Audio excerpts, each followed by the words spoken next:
Shopify, an e-commerce platform for online stores and retails. In this video, you'll get to know how to add products in collection in Shopify. Log into your Shopify admin panel. From the home page, click on products in the left-hand menu. Select collection. If you already have a collection, choose the one you want to add product to.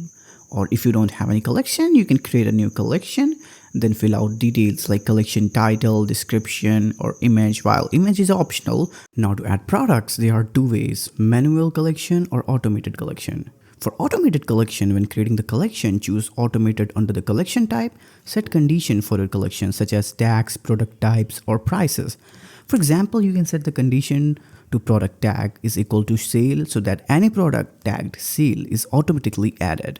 Click on Save. Shopify will automatically populate the collection based on the condition you set. If you want manual collection, when creating or editing the collection, choose manual under the collection type. In the product section, click Browse. Select the product you want to add in the collection and click on the Add. You can continue adding products manually as needed. Once finished, you can click on the Save button. After adding products, you can adjust their order in collection by dragging or dropping them in the product section. So this was how you can create collection in Shopify, and I'll see you in the next time.